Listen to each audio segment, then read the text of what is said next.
We've been promised scandals at this MAFS dinner party, so consider me ready. I'm scared of any and all things Shannon, though. He is literally that guy that everyone tells you not to be. You know that one. That guy. I digress.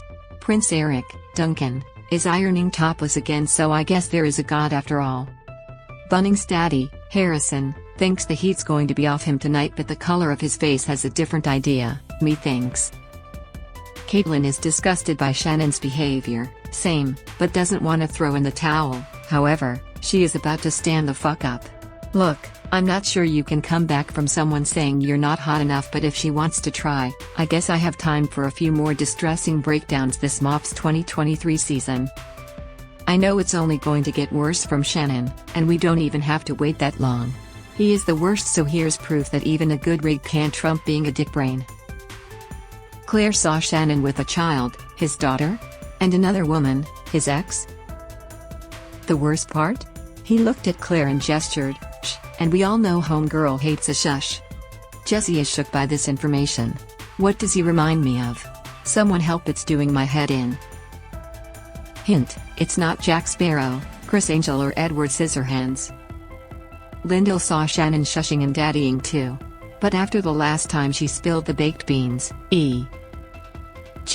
Crypto Bro / Adam's comments about going home with Claire, Cam's feeling very stressed about the abilities of her mouth.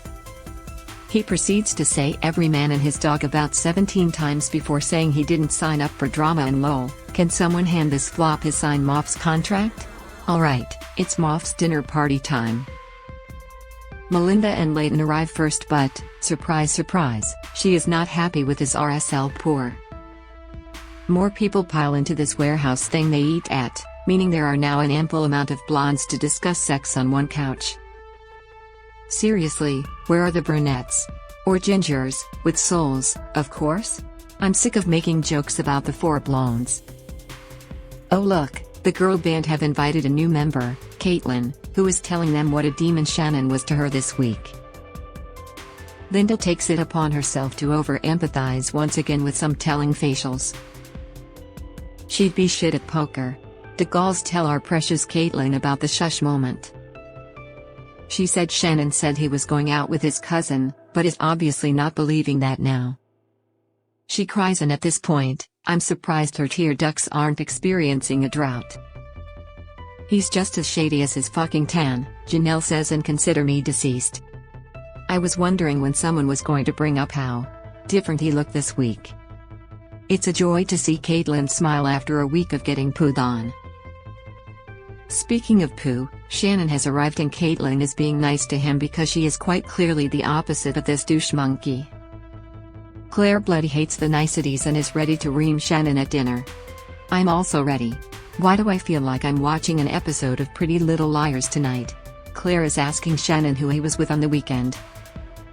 Why is he smiling? He's so demonic and rubs me in the way no woman wants to be rubbed. He is being really cunty and asking Claire who she thinks it was, before looping Caitlin into the conversation to get her to clarify who he was with. Oh great, now he's making a spectacle of it and asking the whole table if they want to know. I think Prince Eric would like to know. He says it was his cousin and his second cousin and starts being an asshole because he thinks it's so dumb that Claire would think his 12-year-old second cousin was his 4-year-old daughter. I don't know if those ages are correct, but also, I don't care. I didn't come here to talk about infants. Melinda wants to ID the cousin against the ex, and I actually can see this queen working for the FBI. Hey. Shannon is laughing it all off. I don't know what's funny. People wouldn't have questioned you if you didn't give them a reason to question you. Cousin or not, you're a fuckface. In other news, Dan and Sandy are being affectionate, but Janelle is stressed. Scrap that, she's sad because she's really conflicted. She knows something but doesn't know whether or not she should share it. She wants Tani's advice.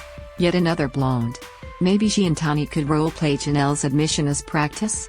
Tani'd likely out some roleplaying under her belt this week. Why not? Janelle tells Tani that she heard Crypto Bro on a phone call with Bunnings Daddy. During it, there was chit-chat about Dan getting a girl's number. I'd be more surprised if I didn't know Dan ended up with the woman in the orange dress from his very own MAFS wedding. Dan is in Sandy's Dan? Tani asks, and all There is not other Dan. Is there another Dan? Where's the other Dan?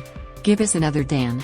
Janelle says she doesn't want to tell Sandy, sweet, angelic Sandy, in case it's a betrayal to Crypto Bro and Bunnings Daddy. LOL, it's cute that anyone gives a fuck about betraying Bunnings Daddy when his sole purpose seems to be betraying women. Bunnings Daddy says that when he was out, there was a girl who thought he was hot. We get it, mate, you think you're hot. He says he got her number but then deleted it. Nice try, literally no one is believing that. You dug your own grave, buddy. But wait, does this have anything to do with Dan? I'm confused. Ollie asks if Janelle's source is credible and look, it's Bunnings Daddy coming over for a chat, a non-credible source who tells them to drop it. Then he realizes that Janelle thinks the phone number story is about Dan, and not him, who actually did it, and takes advantage of the miscommunication. Like, really take advantage of it.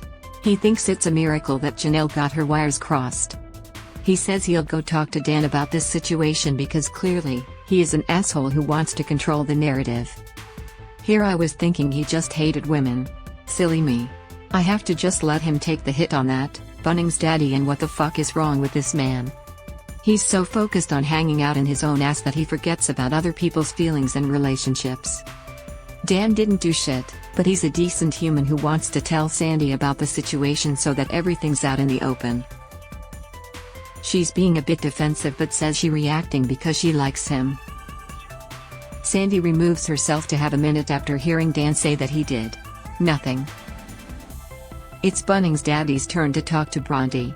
He says he wants to preface a story with her, and I'm pretty sure that's not how it's pronounced, but go off, stripper. Bronte believes her pathetic excuse for a husband, who justifies taking the girl's number by saying he didn't want to reject her in front of others. Has Bronte ever been cheated on? I wouldn't be so blasé about this. Dan asks Crypto Bro about his phone call with Bunnings Daddy. Crypto Bro tells Dan that he was told he got a girl's number. Oh, dear. Dan has realized that Bunnings Daddy is a fib lord and not a minute too soon. Side note, the number exchange happened in Bondi. Why does this shit always happen in Bondi? Bitches on heat in the east, and I say this with love because I too am one. Claire asks Bunnings Daddy for the story. Some girls came up to us at a bar, he replies, and why do I feel like this is how every bad joke starts? Melinda can't understand how it ever got to the point of a girl asking for, or giving, a number. She makes a valid point because there are a few steps before that, and even after the endorphins of the Bondi to Bronte walk, girls wearing stacks know how to read a room. It's a hot mess that goes around and around in circles. Bronte's all like, whatever, I trust him, but I hope Dan channels his inner Liam Neeson in time for the next MAFS recap. Chantel Schmidt is a freelance writer who will be suffering through the pain of MAFS 2023 with you. You can follow her here.